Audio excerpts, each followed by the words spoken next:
2021 వచ్చేదాకా మమతా బెనర్జీ వాళ్ళ పార్టీ టీఎంసీకి 4 సీట్లు పెరిగి 215కి వచ్చారు. అదే టైంలో బీజేపీ 2 సీట్ల నుంచి 77 సీట్లకు వెళ్ళిపోయారు. త్రిపురలో కమ్యూనిస్ట్ పార్టీ కంచుకోట అది ఆ టైంలో. కానీ అక్కడ మాణిక్ సర్కార్ కొత్త కింద దింపేసి బీజేపీ అక్కడ గవర్నమెంట్ ఫామ్ చేశారు త్రిపురలో, విచ్ ఇస్ అన్థింకబుల్. అప్పుడు బీజేపీ మమతా బెనర్జీ నడిమిట్లో ఉన్న పోటీ అనలైజ్ చేద్దాం మనం. ఇలా కావాల్సిన బెంగాల్లో ప్రాబ్లం ఏమొస్తుందంటే అక్కడ 65 మంది హిందువులు, 35 మంది ముస్లిమ్స్, 65% వర్సెస్ 35%.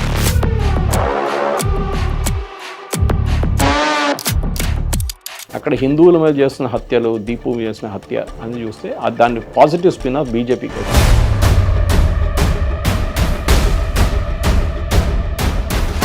మమతా బెనర్జీకి ఈసారి రాబోతుంది చాలా పెద్ద ఛాలెంజ్. ఫస్ట్ టైం గెలిచినాడు, సెకండ్ టైం గెలిచినాడు, మూడోసారి గెలిచినట్టు కాదు ఈసారి.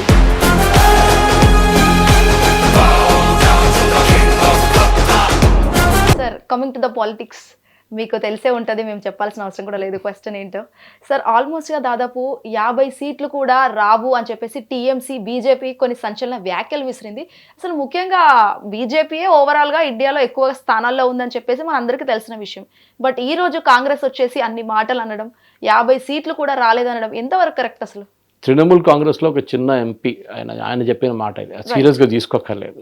మనం ఫస్ట్ బెంగాల్లో పాలిటిక్స్ ఏం నడుస్తుందో చూడాల్సింది. రైట్. బెంగాల్ ఒక టైంలో కాంగ్రెస్ వాళ్ళు పరిపాలించారు, బీసీ రాయ్ నుంచి సిద్ధార్థ్ శంకర్ రే. దాని తర్వాత కమ్యూనిస్ట్ వాళ్ళ హయాం మొదలైంది, 35 సంవత్సరాలు వాళ్ళు పరిపాలించారు. జ్యోతి బాసు నుంచి బుద్ధదేవ్ భట్టాచార్య దాకా. దాని తర్వాత కమ్యూనిస్ట్ వాళ్ళు మొత్తం మాయమైపోయారు. మమతా బెనర్జీ వచ్చింది. మమతా బెనర్జీ 15 సంవత్సరాల నుంచి ఇప్పుడు పరిపాలన చేస్తుంది. మమతా బెనర్జీ లాస్ట్ 2 టర్మ్స్ తీసుకుందాం మనం, ఇప్పుడు ఇంక్లూడింగ్ దిస్ టర్మ్. 2016లో జరిగిన ఎలక్షన్లో మమతా బెనర్జీ వాళ్ళ పార్టీ టీఎంసీకి 211 సీట్లు వచ్చినాయి, బీజేపీకి 2 సీట్లు వచ్చినాయి, అండ్ మిగతా కమ్యూనిస్ట్ పార్టీ వీళ్ళందరూ కలిపి 70 సీట్లు ఎంత వచ్చింది వాళ్ళకి. 2021కి వద్దాం. 2021కి వచ్చేదాకా మమతా బెనర్జీ వాళ్ళ పార్టీ టీఎంసీకి 4 సీట్లు పెరిగి 215కి వచ్చారు వాళ్ళు. అదే టైంలో బీజేపీ 2 సీట్ల నుంచి 77 సీట్లకు వెళ్ళిపోయారు. ఎక్కడ లేని బీజేపీ అంటే ప్రెజెన్సే లేకుండే వెస్ట్ బెంగాల్లో. త్రిపురలో కమ్యూనిస్ట్ పార్టీ కంచుకోట అది ఆ టైంలో. కానీ అక్కడ మాణిక్ సర్కార్ కొత్త కింద దింపేసి బీజేపీ అక్కడ గవర్నమెంట్ ఫామ్ చేశారు త్రిపురలో, విచ్ ఇస్ అన్థింకబుల్. ఆయన జ్యోతి బాసు కన్నా లాంగెస్ట్ సర్వింగ్ సీఎం ఉండే ఆయన. వెస్ట్ బెంగాల్లో ఏం జరిగింది, ఎందుకు 77 సీట్లు వచ్చినాయి? కమ్యూనిస్ట్ వాళ్ళ సంగతి ఏమైపోయింది? కమ్యూనిస్ట్ వాళ్ళు, కాంగ్రెస్ వాళ్ళు ఇద్దరు కలిసి 0 సీట్స్ వాళ్ళకి. అదేమైందంటే ఓటర్ ప్రిఫరెన్స్ షిఫ్ట్ అయిపోయింది. కమ్యూనిస్ట్ వాళ్ళతో విసుకొచ్చేసి మమతా బెనర్జీని కూడా పట్టించుకున్న వాళ్ళు చాలామంది బీజేపీకి ఓటేశారు. అప్పుడు బీజేపీ మమతా బెనర్జీ నడిమిట్లో ఉన్న పోటీ అనలైజ్ చేద్దాం మనం. ఐ థింక్ టీఎంసీకి 45% ఓట్లు వచ్చినాయి, బీజేపీకి 35% ఓట్లు వచ్చినాయి. అంటే డిఫరెన్సెస్ 10%. మిగతా చిన్న పార్టీలు మిగతా తీసుకెళ్ళిపోతారు. 45 + 5 50 80, అంటే 20% ఓట్లు మిగతా అందరికి వచ్చి ఉంటుంది. కమ్యూనిస్టు అందరూ, లోకల్ పార్టీస్ చాలా ఉన్నారు, ఇండిపెండెంట్స్. ఇప్పుడు ఈ టైంలో బీజేపీ ఎలక్షన్ గెలవాలంటే అమిత్ షా గారు 3 రోజుల నుంచి అక్కడే ఉన్నారు. అమిత్ షా గారు యూజువలీ హోమ్ మినిస్టర్గా ఆయన ఒక ప్లేస్లో 6 గంటలు 7 గంటల సేపు ఎక్కువ ఉండరాదు. ఒకరోజు ఉండడమే పెద్ద పని. 3 రోజులు కలకటాలో ఉన్నారంటే మొత్తం ఎంత డీప్గా బీజేపీ ఎంత ఇంపార్టెంట్గా చూసుకుంటుంది వెస్ట్ బెంగాల్ ఎలక్షన్స్ అని మనం అర్థం చేసుకోవాలి. చాలా కారణాలు ఉన్నాయి దానికి. ఒకటి, వాళ్ళకేమనిపిస్తుంది అంటే మేము మొత్తం నార్త్ ఈస్ట్ మా చేతిలో ఉంది. ఆల్మోస్ట్ అస్సాం కానీ, త్రిపుర కానీ, మిగతా చిన్న రాష్ట్రాల్లో కొన్ని కోయిలేషన్ గవర్నమెంట్స్ ఉన్నాయి. ఇటువైపు బీహార్, యూపీ, మధ్యప్రదేశ్, ఛత్తీస్గఢ్, ఒడిశా, రాజస్థాన్, మహారాష్ట్ర, హర్యానా, అన్ని రాష్ట్రాలు వాళ్ళ దగ్గర ఉన్నాయి, ఢిల్లీ కూడా, అండ్ ఉత్తరాఖండ్. ఇప్పుడు ఏం కావాలి వీళ్ళకి? కావాల్సిన బెంగాల్లో ప్రాబ్లం ఏమొస్తుందంటే అక్కడ పాపులేషన్ మేట్రిక్స్ అని చూడాలి మనం. పాపులేషన్ 100% పాపులేషన్ ఉంటే 65 మంది హిందువులు, 35 మంది ముస్లిమ్స్, 65% వర్సెస్ 35%. ఇప్పుడు హిందువుల ఓట్లు ఎవరికి వెళ్తుందనే పెద్ద ప్రాబ్లం. దీనికన్నా ముందు మమతా బెనర్జీ అంటే కమ్యూనిస్ట్ వాళ్ళు ఉన్నప్పుడు కమ్యూనిస్ట్ వాళ్ళకి ముస్లిం ఓట్లు వెళ్తుండే. బీజేపీ అప్పుడు ఎంత పెద్ద పార్టీ కాకుండా ఆ టైంలో. కానీ 84 తర్వాత బీజేపీ పికప్ అయిన తర్వాత ఫస్ట్ 2 సీట్లు ఉండే హన్మకొండ, ఇంకోటి మేసానా గుజరాత్ నుంచి కలిశారు. దాని తర్వాత బీజేపీ పెరుగుతూనే పోయారు. కానీ లాస్ట్లో మోదీ గారు వచ్చిన తర్వాత 2014లో ఫస్ట్ టైం వాళ్ళకి మెజారిటీ ఆన్ దర్ ఓన్, 2019లో మళ్ళీ ఆన్ దర్ ఓన్, 2024లో మెజారిటీ తగ్గింది వాళ్ళకి, కానీ కోalition గవర్నమెంట్ ఫామ్ చేసుకుంది. ఓకే. ఇప్పుడు వెస్ట్ బెంగాల్లో జరిగే ఈ ఎలక్షన్లో బీజేపీ గెలవడానికి ఛాన్స్ ఉందని చెప్పి బీజేపీకి ఒక కాన్ఫిడెన్స్ వచ్చేసింది. ఎందుకంటే లాస్ట్ టైం 77 గెలిస్తే ఈసారి 150 ఎందుకు గెలవకూడదు అనే ఒక థింకింగ్ వచ్చేసింది వాళ్ళకి, లేకుంటే అది డెఫినెట్గా ఉంటుంది. రైట్. సో ఈ పరిస్థితుల్లో బీజేపీ ఏం చేయబోతున్నారు, ఒకటి బంగ్లాదేశ్. ఓకే. అది చాలా ఇంపార్టెంట్, ఎందుకంటే బంగ్లాదేశ్ వైపు ఉన్న కాన్ఫిడెన్స్ ఏం చూపిస్తుందంటే బంగ్లాదేశ్లో ఏదైనా జరిగితే దాని ఇంపాక్ట్ వెస్ట్ బెంగాల్లో ఉంటుంది, చాలా క్లియర్. అక్కడ హిందువుల మీద చేస్తున్న హత్యలు, దీపు మీద చేసిన హత్య అని చూస్తే దాన్ని పాజిటివ్ స్పిన్ ఆఫ్ బీజేపీకి వస్తుంది. సో మమతా బెనర్జీకి అదొకటి భయం. రెండవది SIR, స్పెషల్ ఇంటెన్సివ్ రివిజన్. ఈ స్పెషల్ ఇంటెన్సివ్ రివిజన్లో అక్కడ ఫస్ట్ ఫేజ్లో ఫస్ట్ డ్రాఫ్ట్ రోల్ పబ్లిష్ చేసినప్పుడు 58 లక్షల మంది రోల్స్ని తీసేశారు. ఓకే. వీళ్ళెవరు, చనిపోయిన వాళ్ళు, డూప్లికేట్ ఓటర్స్, అంటే మీకు ఒక కాన్స్టిట్యున్సీ కాకుండా ఇంకో కాన్స్టిట్యున్సీ, లేక అదే కాన్స్టిట్యున్సీలో 2 కార్డులు ఉండడం, 3 కార్డులు ఉండడం చాలా కామన్ అది. మూడోదేమో మైగ్రేటెడ్, పర్మనెంట్లీ మైగ్రేటెడ్, అంటే ఆ స్టేట్ నుంచే వెళ్ళిపోయారు వాళ్ళు, లేరు అక్కడ, కాన్స్టిట్యున్సీ మార్చేశారు లేకుంటే వెళ్ళిపోయారు అక్కడి నుంచి కంప్లీట్గా. వెస్ట్ బెంగాల్కి వెళ్ళి ముంబైకో లేకుంటే హైదరాబాద్కో చెన్నైకో లేకుంటే ఢిల్లీలో వెళ్ళి సెటిల్ అయిపోయారు చాలామంది. నార్మల్ ప్రాసెస్ అది. మన వైపు కూడా చూడొచ్చు, కొంతమంది ఆంధ్ర నుంచి హైదరాబాద్కి వస్తారు, హైదరాబాద్ నుంచి ముంబైకి వెళ్తారు, కొంతమంది బయటికి వెళ్ళిపోతారు, యూఎస్కి వెళ్తారు. సో వాళ్ళు ఉండరు ఇక్కడ. ఇప్పుడు జరిగిన దాంట్లో ప్రాబ్లం ఎక్కడ వచ్చిందంటే మమతా బెనర్జీకి ఈ 58 లక్షలు ఎవరు అని క్లారిటీ ఇంకా రాలేదు. ఓకే. కానీ చాలా మటుకు ఆమెకు భయం ఏంటంటే ఈ 58 లక్షల్లో ముస్లిం ఓటర్స్ ఎక్కువ ఉండొచ్చు అని ఒక భయం ఉంది. కానీ నేను అనలైజ్ చేసిన దాంట్లో చాలా మటుకు నేమ్స్, చాలా హిందూ నేమ్స్ కనిపిస్తుంది దాంట్లో. ఓకే, అది చూడాల్సింది, మనం అనలైజ్ చేయాలి. హిందువులు ఎవరికి ఓటేసారు last time, constituency by constituency చూడాల్సి వస్తుంది. ఇప్పుడు ఫస్ట్ డ్రాఫ్ట్ లిస్ట్ వస్తుంది, మనం వెయిట్ చేద్దాం. దీని తర్వాత 1 కోటి మందిని హియరింగ్కి పిలిచారు. అంటే వాళ్ళు ఏమైందంటే వాళ్ళు మ్యాప్ చేయలేకపోతున్నారు. మ్యాపింగ్ అంటే ఏంటంటే ఈ లాస్ట్ SIR జరిగింది 2002లో, 2002, 2003 కొన్ని ప్లేస్లో 2004లో కూడా జరిగింది. ఆ SIRతో మ్యాప్ చేయాల్సి వస్తుంది. ఫర్ ఎగ్జాంపుల్ మీరున్నారు, మీరు ఓటర్ అని ఎట్లా ప్రూవ్ చేస్తారు? మీరు ఆ టైంలో 2002లో ఓటర్ కాదు, మీకు అప్పుడు 18 సంవత్సరాలు కాలేదు, అప్పుడు 21 ఉండే, యాక్చువల్లీ 21 కూడా కాలేదు అనుకోండి. అప్పుడు మీరేం చేస్తారు, మన నాన్నగారు అమ్మగారు ఉన్నారు ఆ టైంలో, వాళ్ళు ఈ కాన్స్టిట్యున్సీలు ఉన్నారంటే సెర్చ్ చేస్తే వచ్చేస్తుంది అది. అప్పుడు మ్యాపింగ్ చేస్తారు, అప్పుడు మీరు చూపిస్తారు, మీ బర్త్ సర్టిఫికేటో లేకుంటే మీ 10th క్లాస్ సర్టిఫికేటో ఇంకేదైనా ప్రూఫ్ చూపించినప్పుడు లింక్ చేస్తారు మిమ్మల్ని, మీ నాన్నగారు అమ్మగారితో లింక్ చేస్తారు, మ్యాపింగ్ అంటారు దాన్ని. ఓకే, ఆ మ్యాపింగ్ చేసిన తర్వాత న్యాచురల్లీ మీకు ఓటింగ్ ఐడి కార్డ్స్ ఇవ్వాల్సి వస్తుంది, అంటే మీకు ఓటింగ్ అధికారం ఉంది, మీకు కార్డ్ ఇవ్వాల్సి వస్తుంది. మీకు మీ దగ్గర ఆల్రెడీ కార్డు ఉంటే ఆ కార్డ్ని చెక్ చేసి వాళ్ళు దాన్ని కన్ఫర్మ్ చేస్తారు, yes you are the same person అని. ఇది మిస్ అయిన దాంట్లో 58 లక్షలు కాకుండా 1 కోటి మందికి వాళ్ళ అమ్మగారు నాన్నగారి పేరు లేదు, అమ్మగారు నాన్న పేరు ఒకటే, స్పెల్లింగ్ మిస్టేక్స్, ఏజ్ డిఫరెన్స్. ఒక కేసులో 14 సంవత్సరాలు ఉన్న ఒక మనిషి, అంటే ఈజ్ క్లెయిమింగ్ ఆ టైంలో ఆయనకు బాబు పుట్టాడంట. అది ఎట్లా జరుగుతుందండి? ఇంకో దాంట్లో నాన్నగారు అబ్బాయికి 50 సంవత్సరాల డిఫరెన్స్ ఉంది, అది ఎట్లా జరుగుతుంది? సో దాన్ని ఈజీగా పట్టుకోవచ్చు. ఇక్కడ మెయిన్ ప్రాబ్లం ఎక్కడ వస్తుందంటే ఈ బంగ్లాదేశ్ నుంచి ఆల్మోస్ట్ 1947 నుంచి 1971 దాకా చిన్న చిన్న గ్రూప్స్లో బంగ్లాదేశ్ వాళ్ళు వచ్చి సెటిల్ అయిపోయారు వెస్ట్ బెంగాల్లో. మోస్ట్లీ ఎకనామిక్ రీజన్, ఎందుకంటే బంగ్లాదేశ్కి ఎకనామిక్లీ నథింగ్. ఆ టైంలో వెస్ట్ పాకిస్తాన్ ఉండే, ఈస్ట్ పాకిస్తాన్ ఉండే, వాళ్ళ దగ్గర ఏం లేకుండే ఎకనామిక్లీ గ్రో కావడానికి. కానీ ఇక్కడేమో కల్కటా ఆ టైంలో చాలా పెద్ద ఇండస్ట్రియల్ బేస్ ఉండే కల్కటాలో. ఒక టైంలో బ్రిటిష్ వాళ్ళు ఉన్నప్పుడు వాళ్ళ రాజధాని కల్కటా. ఓకే, ఆ టైంలో. కానీ తర్వాత 71 వచ్చేటప్పుడు చాలా మటుకు పెద్ద యుద్ధం జరిగినప్పుడు, మనం బంగ్లాదేశ్ క్రియేట్ చేసినప్పుడు, పాకిస్తాన్ని తరిమి కొట్టినప్పుడు చాలామంది అప్పుడు కూడా అక్కడి నుంచి బయటకు వచ్చేసారు. దాంట్లో కొంతమంది అస్సాంలో సెటిల్ అయిపోయారు, కొంతమంది వెస్ట్ బెంగాల్ వచ్చి సెటిల్ అయిపోయారు. అస్సాంలో సెటిల్ అయిన వాళ్ళ ప్రాబ్లం ఏమొచ్చిందంటే అప్పుడు ఆల్ అస్సాం స్టూడెంట్స్ యూనియన్ పెద్ద గొడవ చేశారు. ఇదేంటి వీళ్ళని ఇట్లా తీసుకొచ్చారు అది ఇదని చెప్పి పెద్ద గొడవ జరిగితే all Assam students union and Rajiv Gandhi నడుమిట్లో ఒక ఒప్పందం చేసుకున్నారు. ఏంటంటే అక్కడున్న ఈ బంగ్లాదేశ్ నుంచి వచ్చిన మైగ్రెంట్స్ని అందరినీ అక్కడి నుంచి తీసేసేయాలి, వెస్ట్ బెంగాల్ నుంచి, సారీ అస్సాం నుంచి. దాంట్లో హిందువులు కూడా ఉన్నారు. కానీ అది మొత్తం ఇంప్లిమెంట్ చేయలేదు, చాలా మటుకు చేశారు కానీ చేయలేదు. ఇప్పుడు కూడా మీరు చూస్తే AIUDF అనే ఒక పార్టీ ఉంది అక్కడ అస్సాంలో, ముస్లిం పార్టీ, బద్రుద్దీన్ అజ్మల్ అని చెప్పి వాళ్ళ ప్రెసిడెంట్. వాళ్ళకి 21 కాన్స్టిట్యున్సీలో ఇన్ఫ్లుయెన్స్ ఉంది, అంటే అక్కడ ముస్లిమ్స్ చాలా ఉన్నారనమాట ఆ కాన్స్టిట్యున్సీలో. హిమంత బిశ్వ శర్మ మొన్న కూడా అన్నారు, అస్సాం ముఖ్యమంత్రి, వీళ్ళ డెమోగ్రఫిక్ ప్రొఫైలే మార్చేశారు. అంటే ఫర్ ఎగ్జాంపుల్ రేపు తెలంగాణలో బీహారీ వాళ్ళు వచ్చి సెటిల్ అయిపోతే తెలంగాణ కల్చర్ పోతుంది. ఇక్కడున్న తిండి కానివ్వండి, ఇక్కడున్న మన క్విజిన్ కానివ్వండి, ఇక్కడ డ్రెస్సింగ్ సెన్స్ కానివ్వండి, మన బతుకమ్మ కానివ్వండి, ఇదన్నీ పోతుంది. వాళ్ళు వచ్చి 90% వాళ్ళు అయిపోతే మీరు ఏం చేస్తారు? మీరు ఏం చేయలేరు. అది ఛత్ పూజ ఎక్కడ జరుగుతుంది, మీ బతుకమ్మ పోతుంది.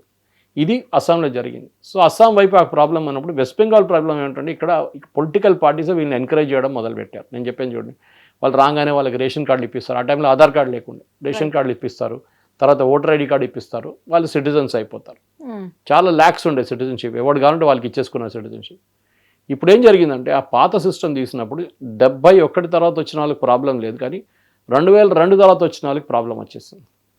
వాళ్ళకి వాళ్ళ అమ్మ నాన్నగారు కనిపించారు లిస్ట్లో, ఎందుకంటే వాళ్ళు బంగ్లాదేశ్లో ఉన్నారు. సో న్యాచురల్లీ వాళ్ళని మ్యాప్ చేయలేరు మీరు. సో నా అంచనా ప్రకారం ఈ 1 కోటి మందిలో అట్లీస్ట్ ఒక 58 లేకుంటే 60 లక్షల మంది ఆర్ అట్లీస్ట్ మినిమం 45 లక్షల మందిని ఈ సెకండ్ లిస్ట్లో హియరింగ్ తర్వాత తీసేస్తారు లిస్ట్ నుంచి, వాళ్ళు ఉండరు. సో మొత్తం వెస్ట్ బెంగాల్లో ఎలక్ట్రల్ లిస్ట్లో మొత్తం 1 కోటి మంది బయటపడతారు. ఇప్పుడే మమతా బెనర్జీ ప్యానిక్ చేస్తుంది. ఎందుకు ప్యానిక్ చేస్తుందంటే ఆమెకు భయం, ఎందుకంటే ఈ వీళ్ళందరూ ఆమె ఓటర్లు, రేపు ఆమెకు వేసే ఓట్లు పోతుంది అని భయం ఉంది ఆమెకి. మీరు ఎప్పుడైనా ఒక ఎలక్షన్ గెలుస్తారంటే మీకు ప్రాబ్లం ఉండదు, ఎప్పుడు మీరు ఎప్పుడు ప్యానిక్ గారు, మీరు చాలా కాన్ఫిడెంట్గా కూర్చుంటారు. మేము గెలుస్తున్నాం కదా మాకు. కానీ మమతా బెనర్జీ ప్యానిక్ చేస్తుంది. ఆమె నిన్న ఒక స్టేట్మెంట్ కూడా ఇచ్చింది, దుశ్శాసన దుర్యోధన్ కలిసి ఇద్దరు వస్తూనే ఉంటారు వెస్ట్ బెంగాల్ కింద. అది మోదీ గారు అమిత్ షా గారి గురించి అంటున్నారు, వీళ్ళిద్దరు వస్తారు రెగ్యులర్గా చూసుకోండి అని చెప్పేసి. వాళ్ళ నెవ్యూ ఏమో అభిషేక్ బెనర్జీ, ఆయన ఇంకా స్టేట్మెంట్ ఇస్తున్నాడు, మేము ధర్నాలు చేస్తాం, మేము ఆపేస్తాం, ఎస్ఐఆర్ని ఎవరు ఆపలేరు. సో వెస్ట్ బెంగాల్లో ఇప్పుడు జరిగే పాలిటిక్స్లో చాలా మటుకు బీజేపీ ఏం చేస్తారంటే వాళ్ళు మైక్రో మేనేజ్మెంట్ చేస్తున్నారు. అంటే ప్రతి బూత్లో 10 మందినే ఉండాలి. ఇది బీజేపీ ఎలక్షన్ స్ట్రాటజీ. ఇప్పుడు కాదు, మీరు ఏ స్టేట్ అని తీసుకోండి, ఒకటి వాళ్ళకి ఒక ఆర్ఎస్ఎస్ బ్యాకింగ్ ఉంటుంది. ఆర్ఎస్ఎస్ స్వయం సేవకులు డైరెక్ట్ కాకుండా ఇండైరెక్ట్గా వచ్చి హెల్ప్ చేస్తారు. వాళ్ళు బీజేపీ కార్యకర్తలు, వాళ్ళకి ఒక చాలా వెల్ ఆయిల్ మిషనరీ అది. ఎలక్షన్ అనగానే వాళ్ళు యాక్షన్లో పడిపోతారు వాళ్ళు. ఇదే టైంలో రాహుల్ గాంధీ ఎక్కడ ఉన్నాడో తెలియదు, కొలంబియాకి వెళ్తాడా మళ్ళీ లేకుంటే థాయిలాండ్కి వెళ్తాడో తెలియదు. కానీ ఇప్పుడున్న పరిస్థితుల్లో వీళ్ళు ఆల్రెడీ క్యాండిడేట్ సెలక్షన్ మొదలు పెట్టేశారు. అన్నిటికంటే క్రూషల్ అది. రెండవది బూత్ మేనేజ్మెంట్. బూత్లో ప్రతి బూత్లో 12 నుంచి 15 మంది అయినా ఉండాలి. బయట కొంతమంది కూర్చుంటారు, లిస్టు తయారు చేసి స్లిప్పులు ఇవ్వడానికి, లోపల ఉంటారు, వీళ్ళు ఎక్స్చేంజ్ చేస్తూ ఉంటారు, వాళ్ళు వస్తారు, వీళ్ళు బయటికి వెళ్తారు, మళ్ళీ వస్తారు, రీప్లేస్ చేసుకుంటుంటారు. బూత్ మేనేజ్మెంట్ అంటే చాలా కేర్ఫుల్. అంటే ఓటర్ని ఇంటి నుంచి బూత్కి తీసుకురావడం వీళ్ళ రెస్పాన్సిబిలిటీ. ప్రతి ఓటర్ వీళ్ళు తెలిసి ఉండాలి. అంటే మీ ఏరియాలో మీరు ఒక ఏజెంట్గా ఉంటే మీ చుట్టుపక్కల అందరూ మీకు తెలిసి ఉంటారు, అపార్ట్మెంట్ ఉండే వాళ్ళు వీళ్ళందరూ తెలుసు మీకు. సో బూత్ మేనేజ్మెంట్ చాలా ఇంపార్టెంట్. ఓటర్ని ఇంటి నుంచి తీసుకురావడం, ఎందుకంటే అర్బన్ ఏరియాలో పెద్ద ప్రాబ్లం, ఎస్పెషల్లీ మన హైదరాబాద్ లాంటి, బొంబాయి లాంటి, ఢిల్లీ లాంటి ప్లేస్లో అర్బన్ ఓటర్ ఓట్ వేయడానికి రాడు. ఆయన హాలిడే తీసుకొని వెళ్ళిపోతాడు. వెనస్డే ఉంటే 3 రోజులు ఇక్కడ హాలిడే తీసుకుంటాడు, అటువైపు లేకుండా 3 రోజులు హాలిడే తీసుకుని వాళ్ళ ఫ్యామిలీ వెకేషన్కి వెళ్ళిపోతారు. ఓట్లు వేయరు. ఏమైనా అంటే ఏమంటారు, నా ఒక ఓటుతో ఏమైతే ఏం కాదు, ఎట్లనే వీళ్ళందరూ దొంగలు, ఏం ఫరక్ పడదు. ఇది వాళ్ళ స్టాండర్డ్ డైలాగ్ ఉంటుంది. కానీ అదే మనుషులు మళ్ళీ తర్వాత అంటారు రోడ్డు బాగాలేదు, మొత్తం గుర్తులున్న రోడ్లా, లేకుంటే వర్షం పడితే చెరువులాగా అయిపోతుంది రోడ్లని. మీరేం చేశారు, మీ ఓటు వేయలేదా? సో ఈ బెంగాల్లో కూడా ఇదే problem. It's going to come now. Bengal ఓటింగ్లో ఈ ముస్లిం ఓట్స్ అనేది చాలా క్రూషియల్ ఉంటుంది. ఇప్పుడు నేను చెప్పాను చూడండి, 45% బీజేపీకి 35%, 10% ఓట్ డిఫరెన్స్ ఉంది వీళ్ళిద్దరు నడిమిట్లో. బీజేపీకి 6 నుంచి 7% ఓట్లు ఇక్కడ పెరుగుతాయి బీజేపీది, వీళ్ళ ఓట్లు తగ్గుతుంది. 45 నుంచి 40కి వస్తుంది, బీజేపీ 42కి వెళ్ళిపోతారు, 43 కూడా వెళ్ళొచ్చు. అట్లాంటి పరిస్థితుల్లో బీహార్లో జరిగిన అదే రిజల్ట్ బెంగాల్లో కూడా వస్తుంది. దానికోసం అమిత్ షా గారు ఇవాళ కూడా చెప్పారు, మేము 2/3 మెజారిటీతో గెలవబోతుంటాం. అది కొంచెం 2/3 డిఫికల్ట్, కానీ ఎందుకంటే అక్కడ ఉన్న ముస్లిం కాన్స్టిట్యున్సీ నుంచి బీజేపీకి ఓటు రావు, అది 100%. Murshidabad, Malda, 24 Parganas, north and south, Calcutta చుట్టుపక్కల ఉన్న constituency, even with in Calcutta city కూడా, ఇది చాలా మటుకు బీజేపీకి ఓట్లు అక్కడ రావు. కానీ ఈసారి డిలీషన్ జరిగిన దాంట్లో కల్కటాలో ఒక్కొక్క కాన్స్టిట్యున్సీలో 50,000 నుంచి ఆల్మోస్ట్ 70,000 మంది దాకా లిస్ట్ని తీసేశారు. అది ఫైనల్ అవుట్కమ్ మీద ఉంటుందా? ఎస్, డెఫినెట్గా అవుట్కమ్ అది ఉంటుంది, దాని మీద ఇంపాక్ట్ ఉంటుంది. అది కాకుండా నార్త్ బెంగాల్లో అక్కడ బీజేపీకి పట్టుబాగుంది, అక్కడ కూడా డిలీషన్ జరిగింది. అది ఎవరి ఫేర్ మీద వెళ్తుందో చూడాల్సింది. దీనికి మొత్తం అన్ని కాన్స్టిట్యున్సీ తీసుకొని అనలైజ్ చేస్తేనే మనకి రిజల్ట్ వస్తుంది, అంత ఈజీ కాదు ఇది. కానీ ఒక ఎగ్జాంపుల్ తీసుకుందాం. వెస్ట్ బెంగాల్లో మీరు రేపు హైపోథెటికల్ సిచ్యువేషన్లో కమ్యూనిస్ట్ వారు ఒక 6% ఓట్లు తీసుకెళ్లారనుకోండి, కాంగ్రెస్ ఒక 4% ఓట్లు తీసుకెళ్లారనుకోండి, ఎవరు ఇంపాక్ట్ ఉంటుంది? అది ఎవరు ఓటు నుంచి వచ్చి ఉంటుంది? అది డెఫినెట్గా మమతా బెనర్జీ ఓటు నుంచి వచ్చి ఉంటుంది. అందుకు ఈలోకి రాదు. యాంటీ బీజేపీ ఓట్స్ అన్నీ స్ప్లిట్ అయిపోతాయి. దాని నడిమిట్లో మా చార్మినార్ పార్టీ కూడా దుంకేస్తారు ఎవరు అసదుద్దీన్ ఓవైసీ. రైట్. ఆయన అక్కడ వెళ్ళి క్యాండిడేట్స్ పెడతారు బీహార్లో చేసినట్లు. ఆయన అక్కడ 5 సీట్లు కూడా గెలిచిండండి. మనం నవ్వకూడదు ఆయన మీద, యాక్చువల్లీ సీరియస్. ఆయన చాలా మంచిగా క్యాంపెయిన్ చేసిండు, 5 సీట్లు గెలిచిండు. ఇప్పుడు కూడా ఛాన్స్ ఉంది కదా. అస్సాంలో వెళ్ళి పోటీ చేసింది దీనికన్నా ముందు. వెస్ట్ బెంగాల్లో ముస్లిమ్స్ ఉన్న మెజారిటీ ఉన్న సీట్లు వెళ్ళి పోటీ చేస్తే అక్కడ ముస్లిం ఓట్ స్ప్లిట్ అయిపోతుంది. సార్ ఇక్కడే మీ అనాలిసిస్ ప్రకారం వెస్ట్ బెంగాల్లో బీజేపీ వస్తుందా కాంగ్రెస్ వస్తుందా? పోటీతత్వం అనేది 2 పార్టీలకే కాంగ్రెస్ రాదు, కాంగ్రెస్ కి సున్నా అక్కడ. ఓకే. కాంగ్రెస్కి అసలు ప్రసక్తే లేదు అక్కడ. ఎనీ పాయింట్స్ రీజన్ ఏదన్నా? కాంగ్రెస్ లేదు అక్కడ. కాంగ్రెస్కి ఒరిజినల్ స్ట్రెంగ్త్ పోయింది, ఎప్పుడో పోయింది. రైట్. ఓకే. 35 సంవత్సరాల ముందు కమ్యూనిస్ట్ వాళ్ళు వచ్చిన తర్వాత కాంగ్రెస్ పరిస్థితి దారుణం అక్కడ. ఈ మమతా బెనర్జీ ఏముండే కాంగ్రెసే కదా. అవును. తృణమూల్ కాంగ్రెస్ అని పెట్టుకుంది, ఆమె కాంగ్రెస్ నుంచి బయటకు వచ్చింది. ఇక్కడ శరద్ పవార్ గారేమో నేషనలిస్ట్ కాంగ్రెస్ అని పెట్టుకున్నారు, ఆయనకు సోనియా గాంధీతో పడలేదు. ఈమెకేమో కాంగ్రెస్ వాళ్ళతో పడదు, ఆమె కాంగ్రెస్ నుంచి బయటకు వచ్చి పార్టీ పెట్టుకుంది. ఒక టైంలో బీజేపీతో అలయన్స్లో ఉండే మమతా బెనర్జీ. సో అట్లాంటి పరిస్థితుల్లో ఇప్పుడు ఈ contest is directly between BJP and TMC. Right. Last time BJP ఒక తప్పు చేశారు, దీంట్లో చాలా మటుకు మనం అర్థం చేసుకోవాలి. పొలిటిక్స్లో ఎప్పుడు పర్సనల్ అటాక్ చేయకూడదు. రైట్. లాస్ట్ టైం 2016 ఎలక్షన్లో, 2021 ఎలక్షన్లో, 16లో చేయలేదు, 21లో చేశారు. అది కాకుండా లోక్సభ ఎలక్షన్లో కూడా బీజేపీ టీఎంసీని వ్యతిరేకించే బదులు మమతా బెనర్జీ మీద పర్సనల్ అటాక్ చేశారు. ఓకే. అది బీజేపీకి చాలా ఇంపాక్ట్ చేసింది బీజేపీ మీద. ఎందుకంటే మమతా బెనర్జీ సడన్లీ నేను చూడండి నన్ను అందరు కలిసి కొడుతున్నారు, నేను ఒక మహిళ కదా, మీరు ఇట్లా బిహేవ్ చేయవచ్చు అని చెప్పి ఒక సింపతి క్రియేట్ చేసుకున్నాను. ఓకే. ఈసారి అది బీజేపీ వాళ్ళ స్ట్రాటజీ మార్చుకున్నారనుకోండి. నేను నాకు అనిపించే స్ట్రాటజీ ప్రకారం బీజేపీ ఇప్పుడు టీఎంసీని అటాక్ చేస్తున్నారు. రైట్. బంగ్లాదేశ్ నుంచి వచ్చిన తిరుగుబాట్లు వాళ్ళ మీద చేస్తున్నారు. ఇప్పుడు అమిత్ షా గారు చాలా క్లియర్గా చెప్పారు, ఒక్కొక్కరిని చూసి సెలెక్ట్ చేసి మేము బంగ్లాదేశ్కి పంపించేస్తాం. బంగ్లాదేశ్ అని చెప్పలేదు, తిరుగుబాటు వాళ్ళని అందరం పంపించేస్తాం మా దేశం నుంచి అని చెప్పారు. అది ఎప్పుడు జరుగుతుంది, ఎట్లా జరుగుతుంది చూడాల్సింది మనం. ఎందుకంటే ఎస్ఐఆర్ ప్రాసెస్లో మీరు సిటిజన్షిప్ డిసైడ్ చేయలేరు. SIR is only for election rolls అంతే. సిటిజన్షిప్ డిసైడ్ చేయాల్సి మినిస్ట్రీ ఆఫ్ హోమ్ అఫేర్స్. వాళ్ళు చేయాలి. వాళ్ళు ఎప్పుడు చేస్తారు, ఎట్లా చేస్తారని చూడాలి. ఇంకొక మేజర్ అక్కడ మౌతా కమ్యూనిటీ అనే కమ్యూనిటీ ఉంది. మౌతా కమ్యూనిటీకి వీళ్ళు ఫస్ట్ బెంగాల్ నుంచి వచ్చారు, మన బంగ్లాదేశ్ నుంచి వచ్చారు. 47 నుంచి రావడం మొదలుపెట్టారు, 71లో ఎక్కువైంది. దాని తర్వాత కూడా వచ్చారు వాళ్ళు హిందూస్. కానీ వాళ్ళకు పర్టికులర్ సెక్ట్ బిలీవ్ చేస్తారు, ఒక పర్టికులర్ గ్రూప్ నుంచి వచ్చారు వాళ్ళు. వాళ్ళకు ఒక స్వామి ఉన్నారు, ఆయన గురుగారు. వాళ్ళు ఇప్పుడు ఆల్మోస్ట్ కొంతమంది 50 లక్షలు అంటున్నారు, కొంతమంది 1 కోటి మంది ఉంది అంటున్నారు. వాళ్ళు చాలా పెద్ద ఓటింగ్ ఫోర్స్. వారికి ఇవ్వాలి దాకా, ఇప్పుడు దాకా రీసెంట్లీ అంటే 1 సంవత్సరం ముందు దాకా వాళ్ళకి సిటిజన్షిప్ ఇవ్వలేదు. రైట్. సిటిజన్షిప్ అమెండ్మెంట్ యాక్ట్ తీసుకొచ్చింది ఎందుకంటే ఇట్లాంటి వాళ్ళకే. మీరు ఆ దేశం నుంచి పారిపోయి వస్తే, మీరు హిందువులైతే క్రిస్టియన్, సిక్, హిందూ, పార్సీ, జైన్ ఈ కమ్యూనిటీ నుంచి వస్తే మీకు భారతదేశంలో సిటిజన్షిప్ ఇస్తాం. పాకిస్తాన్, ఆఫ్ఘనిస్తాన్, బంగ్లాదేశ్ ఈ 3 రాష్ట్రాల నుంచి. దానికే వీళ్ళందరూ వ్యతిరేకించారు, ఎవరు ఓవైసీ కానీ కాంగ్రెస్ వాళ్ళు. ఎందుకంటే వాళ్ళ ముస్లిమ్స్ కూడా తీసుకోవాలంటే ముస్లిం తీసుకుని వాళ్ళకి సపరేట్ రాష్ట్రం ఇచ్చావు కదా, మళ్ళీ వాళ్ళు కూడా ఇక్కడ ఎందుకు తీసుకురావడం అని చెప్పి. ఈ మొత్తం కమ్యూనిటీకి ఓట్లు ఇస్తే వాళ్ళు ఎవరికి ఓటు వేస్తారు చాలా క్లియర్. ఎందుకంటే వాళ్ళ దాంట్లో కూడా ఒక ఎంపీ ఏమో టీఎంసీ వైపు ఉన్నారు, కొంతమంది బీజేపీ వైపు ఉన్నారు. వీళ్ళ ఓటు చాలా ఇంపార్టెంట్ ఉంటుంది. అది అమిత్ షా గారు ఆల్రెడీ అష్యూర్ చేశారంట, వాళ్ళందరికీ సిటిజన్షిప్ ఇస్తాం, డెఫినెట్గా వాళ్ళ పేరు రోల్స్లో ఉంటుంది అని చెప్పి. వాళ్ళ చాలా మందికి ఎస్ఎంఎస్లు వచ్చేసినాయంట, మీ సిటిజన్షిప్ డాక్యుమెంట్ అప్రూవ్ అయిందని. ఎందుకంటే ఇది చాలా పెద్ద ప్రాసెస్, అంత ఈజీ కాదు. ఒక మంచి ఇప్పుడు వచ్చి నా ముందు వచ్చి ఒక అంటారు, నేను సిటిజన్షిప్ కావాలి నాకంటే, మేము అడుగుతాం డాక్యుమెంట్ నా దగ్గర ఏం డాక్యుమెంట్ లేదు, నేను ఇంటికాడ నుంచి పారిపోయి వచ్చాను అంటాడు. ఆ టైంలో మా ఇల్లు తగలబెట్టారు వాళ్ళు, ఏం మిగిలిపోలేదు అంటారు. How to believe? ఎట్లా బిలీవ్ చేస్తారు? సో ఇంకా డబుల్ ప్రూఫ్ అడగాల్సి వస్తుంది. నీతోనూ ఎవరైనా వచ్చారా, మీ ఫ్యామిలీ వాళ్ళు వచ్చారా, మీరు ఎక్కడి నుంచి వచ్చారు, బంగ్లాదేశ్లో మొత్తం బ్యాక్గ్రౌండ్ డీటెయిల్స్ చెక్ చేసిన తర్వాత ఏదో ఒక డాక్యుమెంట్ ఉంటేనే వీళ్ళని తీసుకుంటారు. ఏ డాక్యుమెంట్ లేకుండా వారు రేపు పేరు మార్చుకొని వచ్చిండో తెలియదు మనకి, అక్కడ ముస్లిం పేరు ఉండొచ్చు, ఇక్కడ నుంచి హిందూ పేరు అయిపోయిందేమో అని. సో వీళ్ళని అట్లా తీసుకోవచ్చు. చాలా క్లియర్ ఉండాలి, చాలా టైం పడుతుంది. బహుశా వీళ్ళకి టెంపరీగా సిటిజన్షిప్ ఇచ్చి ఓటర్లు చేర్చుకొని తర్వాత ఎలక్షన్ అయిన తర్వాత బహుశా వీళ్ళని మళ్ళీ డీటెయిల్గా చెక్ చేసి సిటిజన్షిప్ విత్డ్రా చేయాలన్నా లేకుంటే అట్లనే ఉంచుకోవాలని డిసైడ్ చేస్తారనమాట. ఇది మెయిన్లీ. సో ఈ మతో కమ్యూనిటీ ఓట్లు కూడా చాలా ఇంపార్టెంట్ ఉంటుంది. నేను చెప్పిన ఈ 6%, 5% ఇక్కడెక్కడ తిరగాలంటే ఈ పర్టికులర్ కమ్యూనిటీ మీద ఉంటుంది. మమతా బెనర్జీ డిసడ్వాంటేజ్ ఏంటంటే ఆమెకు వచ్చే ఓట్లన్నీ ఎక్కడి నుంచి వస్తుంది, మొత్తం ముర్షిదాబాద్, మాల్డా ముస్లిం ఏరియాస్ నుంచి వస్తుంది, 24 పర్గనాస్. బీజేపీకి ఈసారి ఎలక్షన్ గెలవడం, మీరు అడిగారు ఆ ప్రశ్న, బీజేపీకి ఈసారి ఎలక్షన్ గెలవాలంటే ఈ 65% మంది ఉన్న హిందూస్లో 70% ఓటు రావాలి వాళ్ళకి. హిందూస్ 65%, ముస్లిమ్స్ 35% బెంగాల్లో. 2011 సెన్సస్ ప్రకారం అక్కడిక్కడ కొంచెం వేరియేషన్ ఉంటుంది. ముస్లిం పాపులేషన్ పెరిగి ఉంటుంది డెఫినెట్గా. సరే 62% తీసుకోండి హిందువులు, ఇవాళ వాళ్ళది 38 అయింది అనుకోండి. ఈ 62% ఉన్న హిందువుల నుంచి 70% ఓట్లు బీజేపీకి రావాలి వాళ్ళు గెలవాలంటే. ఇదొక పెద్ద ఏం చెప్తారు, ఒక పజిల్గా ఉండిపోతుంది. దానికి ఏం జరగాలి, హిందూ కన్సాలిడేషన్ జరగాలి. అంటే హిందువులందరూ కలిసి ఓటేస్తేనే బీజేపీ గెలుస్తారు.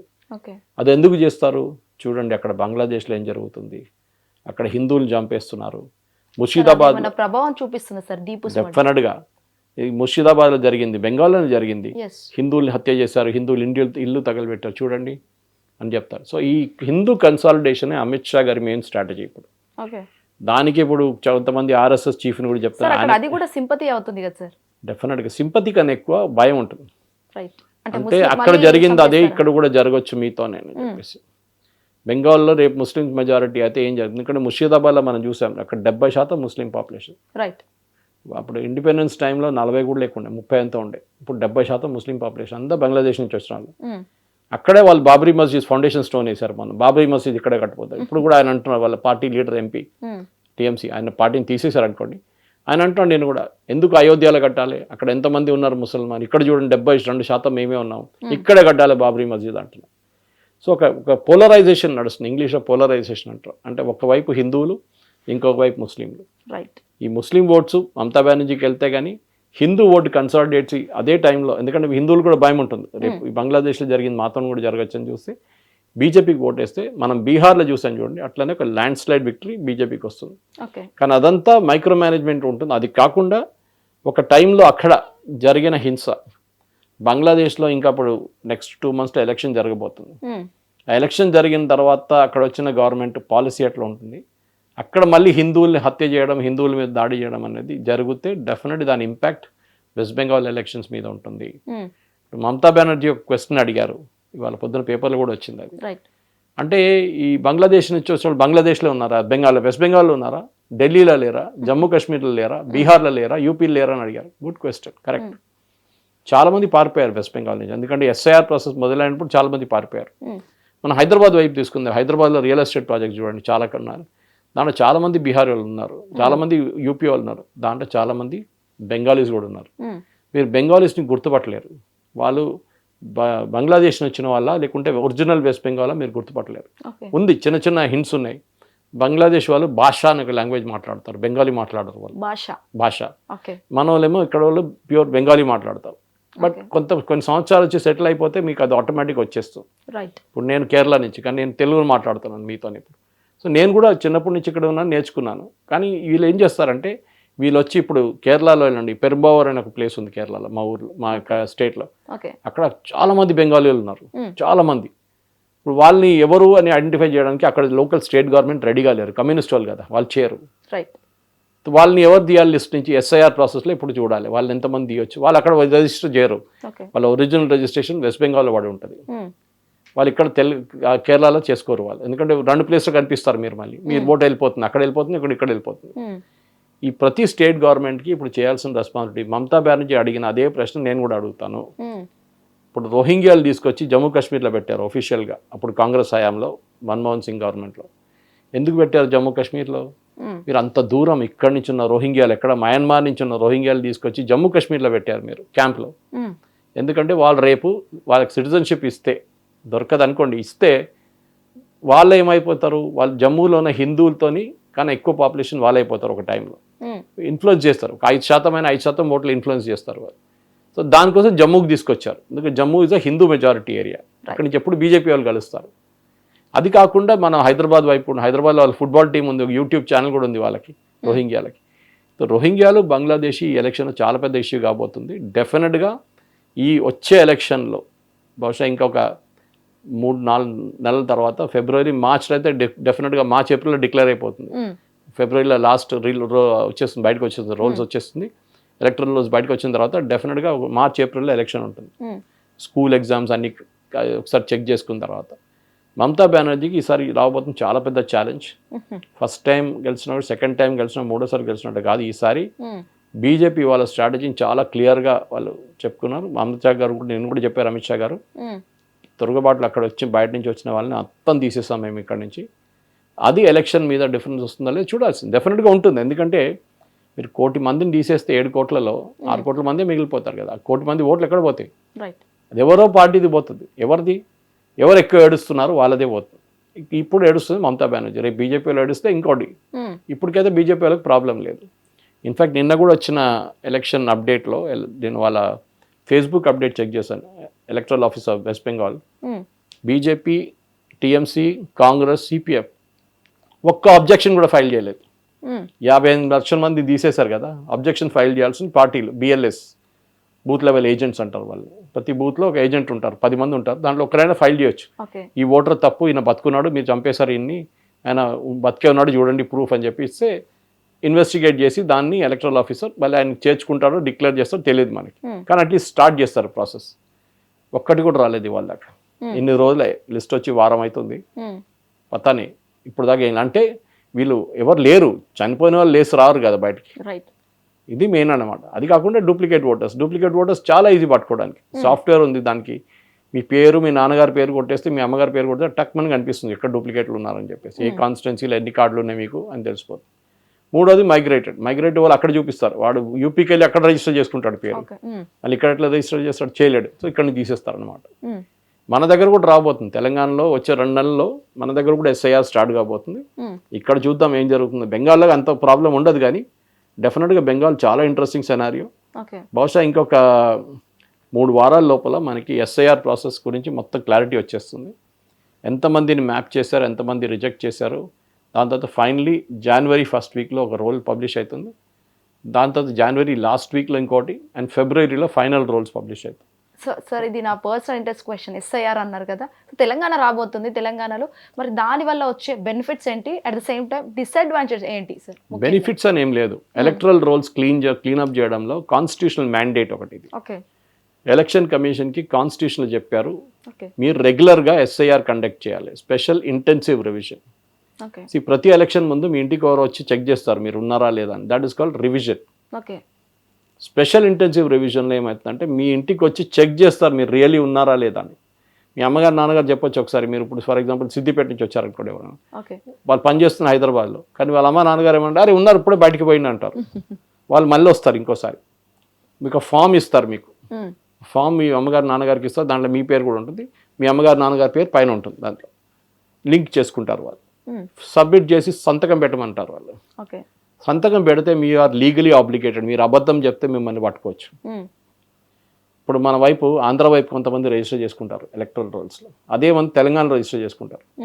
ఒకరోజు ఆంధ్ర ఎలక్షన్ ఉన్నప్పుడు వీళ్ళందరూ అక్కడికి పోతారు, ఒకరోజు తెలంగాణ ఎలక్షన్ ఉన్నప్పుడు అందరు ఇక్కడ ఓటేస్తారు. లాస్ట్ టైం ఏం చేశారు 2024లో ఎలక్షన్ కమిషన్ ఆఫ్ ఇండియా 2 చోట్ల ఒకటే రోజు ఎలక్షన్ పెట్టారు. చాలామంది వెళ్ళలేకపోయారు, ఎక్కడో ఒక చోట్ల ఓటేయాల్సింది. ఇప్పుడు ఈసారి ఎస్ఐఆర్లో ఆ పేర్లన్నీ తీసేస్తారు, డూప్లికేట్లన్నీ. మీరు ఎక్కడున్నారో అక్కడే ఉన్నారు అంతే. అది ప్రాసెస్ మొదలవుతుంది. తెలంగాణలో కూడా బహుశా మన దగ్గర ఒక 50-60 లక్షల మందిని రోల్స్ నుంచి తీసేస్తారు. ఎందుకంటే 2002 నుంచి ఇప్పుడు దాకా చనిపోయేలో ఉంటారు కదా డెఫినెట్గా. అప్పుడు 70-80 సంవత్సరాలు ఉన్న వాళ్ళు ఇప్పుడు ఉండరు కదా. ఉంటే ఒక Guinness book of world record అయిపోతుంది. అది లేరు వాళ్ళు ఇక్కడ. సో వాళ్ళ పేర్లు తీసేసే వాళ్ళు వస్తుంది. డూప్లికేట్ ఓటర్స్, నా పేరు మీద ఒక టైం 4 కార్డులు ఉండే, నేను సరెండర్ చేసి లాస్ట్లో వాడు చేయకపోతే లాస్ట్ వెళ్ళి కూర్చున్నాను తహసీల్దార్ ఆఫీస్లో, ఎంఆర్ఓ ఆఫీస్లో. అప్పుడు వాళ్ళు తీసేసుకున్నాను, క్యాన్సిల్ చేశారు నాది. సో క్యాన్సిల్ చేయాల్సింది మన రెస్పాన్సిబిలిటీ, మనం చూసుకోవాలి. అది నేను ఇచ్చాను కదా, నేను ఆన్లైన్ ఇచ్చేసాను కదా అయిపోయిందని. కానీ ఇప్పుడు ఎస్ఐఆర్లో ఆ పేరు ఆటోమేటిక్ తీసేస్తారు, మీరు ఏం చేయక్కర్లేదు, వాళ్ళే తీసేస్తారు డెఫినెట్గా. కానీ మీరు ప్రూవ్ చేయకపోతే మీ అమ్మ నాన్నగారు ఇక్కడ లేరు ఆ టైంలో, వాళ్ళు ఇంకో స్టేట్లో ఉన్నారు, కానీ మీకు ఆ టైంలో ఓటింగ్ ఏజ్ కాలేదు అంటే అది పెద్ద ఒక ఇష్యూ. మళ్ళీ సార్ట్అవుట్ చేయాల్సి ఉంది, డాక్యుమెంట్స్ ప్రజెంట్ చేయాల్సి వస్తుంది, పెద్ద ప్రాసెస్ ఉంది. డెఫినెట్గా చేస్తారు, ఎవరిని వాళ్ళు బయటకు వెళ్ళినారు. కానీ at the same time fake voters, ఎవరెవరు ఫేక్ ఓటర్స్ ఉన్నారో 2 కార్డు 3 కార్డులు, ఒక ఇంటి అడ్రస్లో 400 మంది రాహుల్ గాంధీ అంటుంటారు చూడండి, అట్లాంటి పరిస్థితి ఉంటుంది. అది చెక్ చేయాల్సి వస్తుంది.